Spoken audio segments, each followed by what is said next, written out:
At first glance, the Galapagos Islands don't look like a paradise in peril. They teem with astonishing wildlife, much of it unique to the archipelago.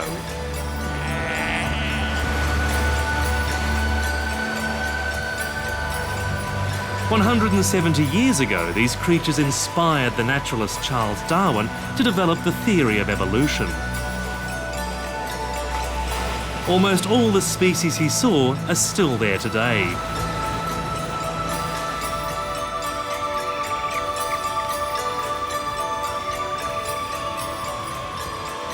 But there's now a darker side to the picture.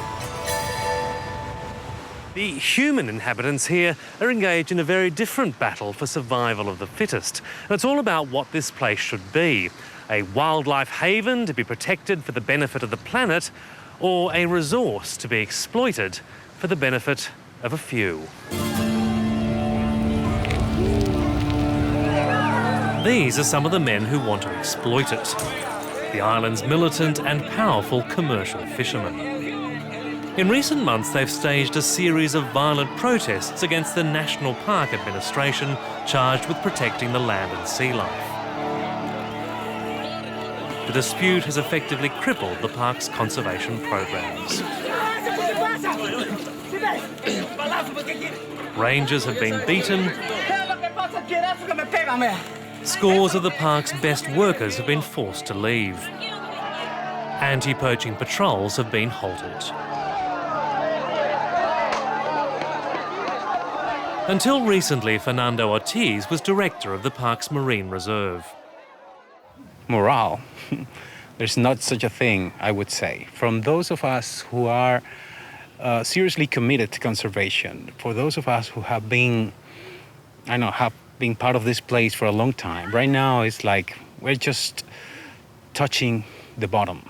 I don't think things have been any worse ever in the national park.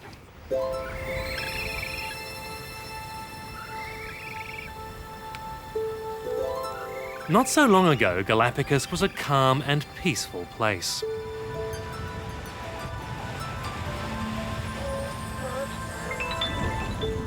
It's an outpost of Ecuador, a turbulent South American nation with a history of coups and crises. But until recently, the island seemed immune from the troubles on the mainland.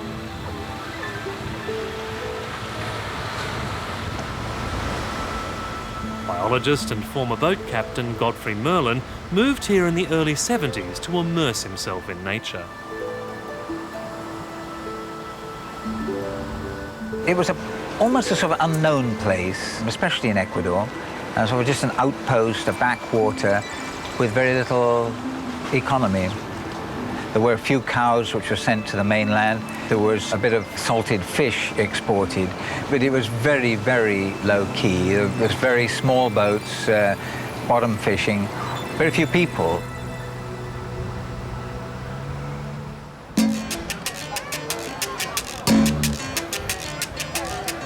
But today, Galapagos is a bustling community dominated by money.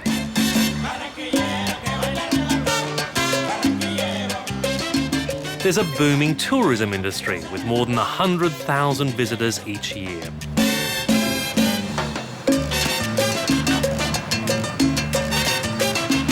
The islands are now surrounded by an armada of cruise boats. And more than 20,000 people live in small towns alongside the national park.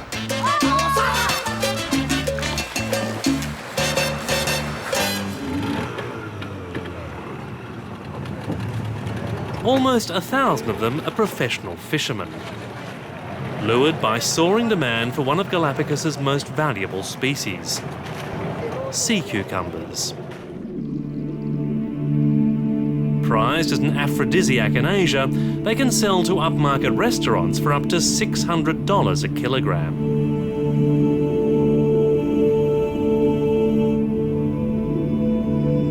People have seen dreams in Galapagos on the mainland of Ecuador. They've seen a way out of their poverty and their problems there.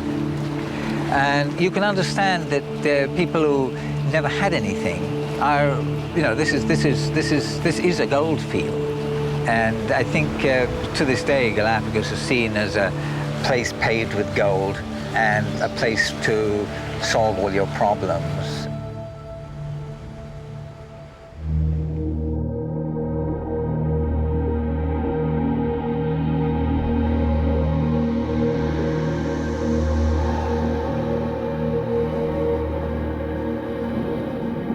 The goldfield is the Marine Reserve, the world's largest after the Great Barrier Reef.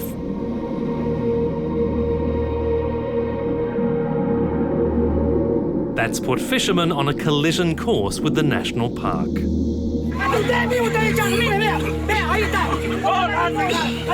The past decade has seen repeated clashes as park rangers tried to limit the sea cucumber quota, culminating last year when the park tried to ban the annual 3-month season. In protest, fishermen on the main island of Santa Cruz invaded the national park headquarters. Their leader was the fishing cooperative president, Rogelio Huaycho. Sí, efectivamente, la situación del pescador actual es muy difícil. A pesar del pescador ser uno de los que siempre ha hecho soberanía, ha hecho patria aquí en Galápagos. Y el sector pesquero siempre, cada vez, se han creado leyes, inclusive para tratar de que desaparezca de Galápagos, ¿no? Entonces, de esta manera, el sector pesquero no le dejaron otra opción. To the rangers' dismay, the government gave in to the fishermen's demands and overturned the ban, setting a quota of 4 million sea cucumbers. The effect was to all but wipe out the species. Fishermen collected fewer than 3 million cucumbers before the stocks were exhausted. This year we just documented the economical extinction of the sea cucumber. We don't have sea cucumbers any longer. They are gone. We warned them about the consequences of this. They would have to go deeper, they would have to stay longer, they would make less money, and that happened. Actually, this year we had a record for decompression sickness.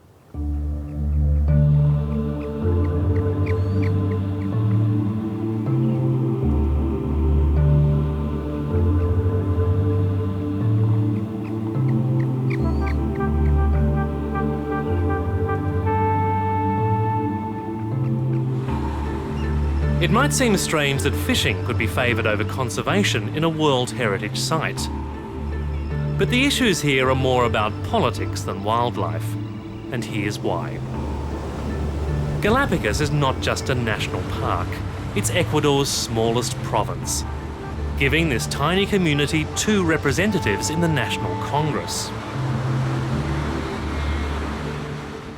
Now, 1,000 kilometres away in the capital, Quito, the government has such a slim majority, it depends on the vote of the pro-fishing congressman here. And that, according to some conservationists, has made fishermen one of the island's most protected species. They have lots of political leverage. Even though the money they produce accounts for only about 20% of what the Galapagos Islands produce gross income to the country, they have the right, as we say here, the right godfather. So yeah, they have much more power than everybody else.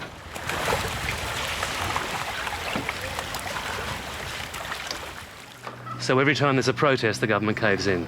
Exactly. Always. I mean, there is no exception to that rule.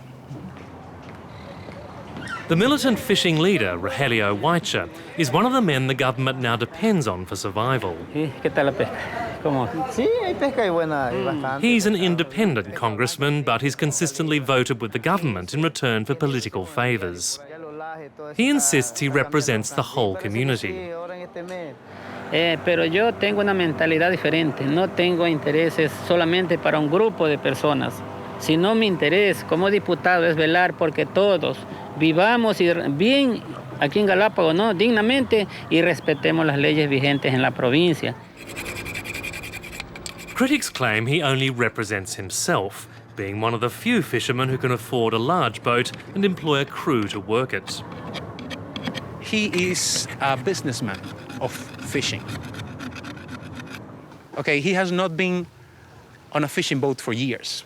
He doesn't know anymore, what it means to be out and do some fishing.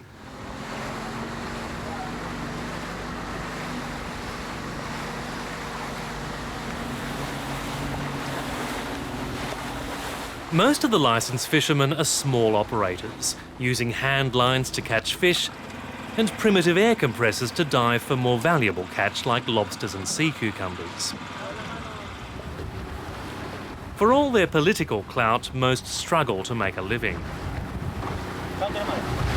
The reason is that the government has allowed more fishermen to come here than conventional fishing can support. Parece que hoy día no ha habido pesca. There's no fish today. Titi Torres and his wife Yvonne are typical of the local fishing community. Ya viene. Most days the catch is not enough to even cover the cost of fuel. Today, after 3 hours at sea, they've caught only one fish. A complete fish per pound would be like $1 per pound. So it's not much for a morning's work, is it? No, for 3 people especially.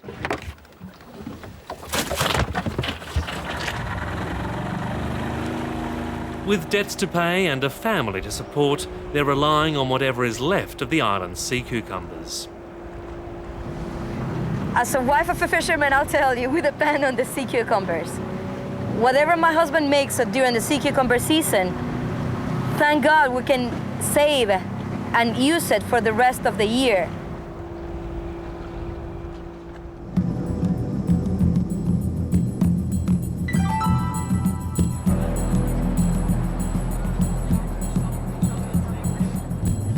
For years, the government has been promising to find alternative jobs for fishermen. But they've so far been frozen out from the island's only other industry, tourism.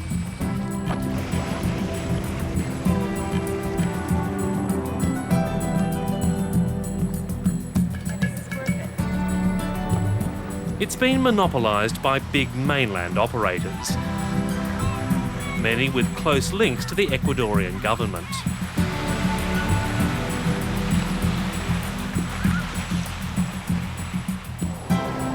Es de que a Galápagos nunca se le ha favorecido al habitante, con decirle que ni siquiera el turismo favorece al habitante de Galápagos. Porque es un turismo que pasa, un turismo selectivo que solamente el habitante lo ve. Le deja la carestía de la vida, le deja la basura, pero no beneficios. Thanks to the tourist boom, housing, food and services are now far more expensive than on the mainland. We've reached a situation where we've got too many people seeking too few resources, becoming poorer, and the cost rising.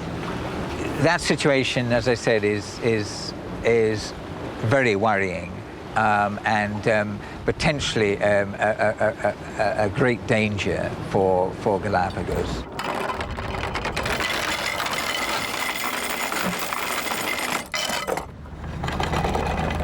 The national park has been caught between the voracious demands of the tourism and fishing sectors.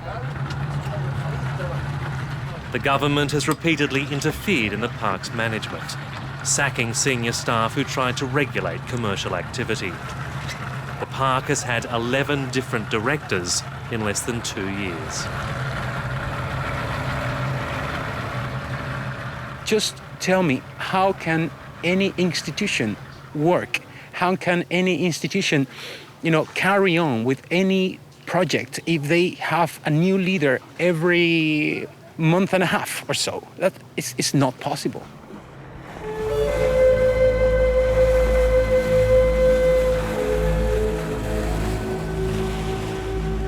Park rangers have struggled to continue policing the marine reserve, painstakingly checking boats along 1,500 kilometres of coastline and 133,000 square kilometres of ocean. Even with air patrols, it's been impossible to stop illegal fishing or even gauge how much is going on.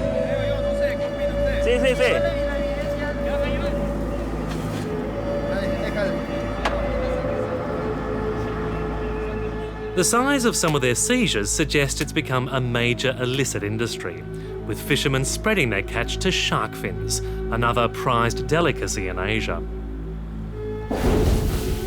But Ecuador's Environment Minister, Fabián Valdivieso, says constant changes to park management have not hindered its operations. El Parque Nacional Galápagos tiene alrededor de 300 funcionarios, todos técnicos, calificados, expertos en su respectiva área de trabajo, que son los que garantizan la estabilidad del parque. El trabajo fundamental del parque lo hacen esos funcionarios. ¡Fuera la politiquería! ¡Fuera! ¡El parque qué hace! The rangers disagree.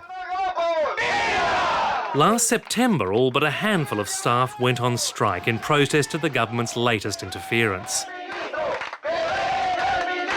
The minister sacked yet another director, replacing him with this man, Fausto Cepeda, a paid advisor to the fishermen. Pero es un profesional con la formación y la experiencia como para desempeñar ese puesto. But he had been advising the fishermen, who are arguably the greatest threat to the environment. La población en Galápagos es muy pequeña, entonces las actividades que se pueden realizar también son pocas. Y de una u otra manera, los técnicos que hay en Galápagos, que no son muchos, están ligados con los grupos que hacen uso de la reserva marina. The rangers blockaded the park, refusing to accept the new appointment. Fausto Cepeda arrived at the barricade, backed by an angry crowd of fishermen and their wives. Entonces, no vamos a cambiar, licenciado. Hemos estado aquí suficientes días manteniendo la misma posición con altura y pues seguimos en ella, licenciado, ¿no? Y nada más, yo no creo tener nada más que decir en nombre de mis compañeros aquí presentes. Muchas gracias.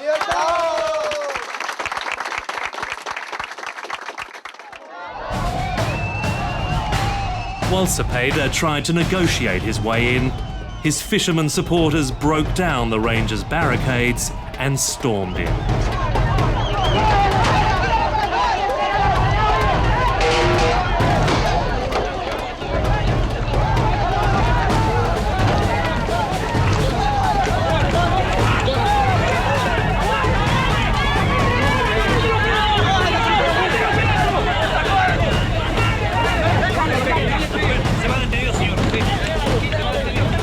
The ferocity of the attack stunned the rangers and brought embarrassing international attention to Ecuador's mismanagement of Galapagos.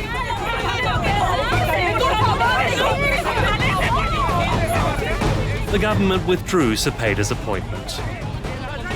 But as soon as the controversy died down, it went back to its old tricks. England needs you to help him cross the ice block. We arrived on Galapagos to find the park director had just been changed again. The new man's first act was to remove Fernando Ortiz as director of the Marine Reserve. We arrived to interview him just as he was giving his family the bad news. I just got this memo today signed by the director. I was just removed from the Marine Resources area, and I'm going to be stuck in natural resources or so. Basically, what they have done is froze me. Hopefully, the person who's appointed for the Marine Reserve right now is going to follow up. But they're not going to keep somebody there to do whatever, unless this person does whatever they ask him to do. Como el proceso incluye no solamente los estudios de As staff were reeling from the changes, the Environment Minister arrived from the mainland to lay down a new philosophy for the park to follow. While stressing the government's commitment to conservation, he told rangers they had to think more of the local community. Es indispensable cambiar la filosofía de lo que se hace en Galápagos. Hasta aquí se ha atendido mucho a la conservación y se ha descuidado el aspecto humano. la calidad de vida de la población. It was the trigger for a shake-up that has left the park in a shambles. Weeks later, the new director effectively sacked nearly a third of the park staff. Fernando Ortiz found he'd not only been removed as marine director, along with 123 other rangers, his contract was not renewed. He was out of a job. They don't want to have anybody there who they cannot control, anybody who's going to be doing things legally, or anybody who's going to really, assume a position that can be read as conservation. They just want some puppet to do whatever they want them to do, and that's it. That's not me, that's for sure. The chaos has left the Marine Reserve at the mercy of poachers. With no marine director and a drastic shortage of rangers, sea patrols were suspended. It's now questionable if the park will again have the ability or the will to protect the environment. The National Park Service has built up a reputation because of what it has done in this marvelous environment. All of that is going to go into the sewers because, again, of a political circumstance. And more trouble is looming.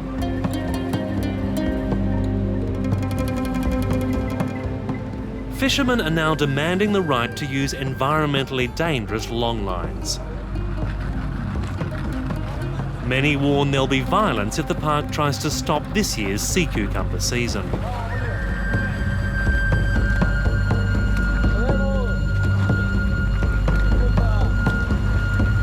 If they don't get the sea cucumber, there's going to be a social problem. They won't have enough for a living, and I don't know what's going to happen in my family or other families, fishermen.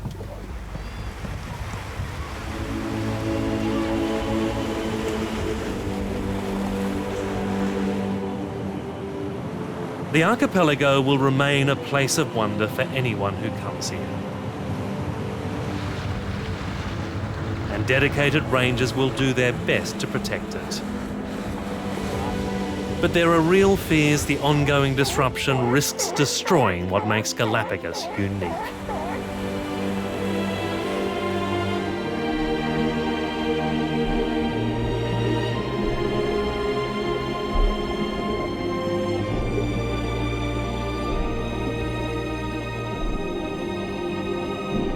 Galapagos is one of the very few places left on this planet which has virtually all its original inhabitants intact, and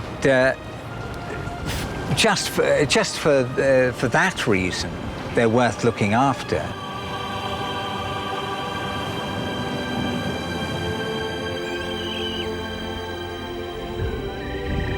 I think there's something deeply philosophical about the atmosphere of Galapagos. It's difficult to explain, impossible to explain, but I think the world will be a sadder and a more aggressive place without places like Galapagos.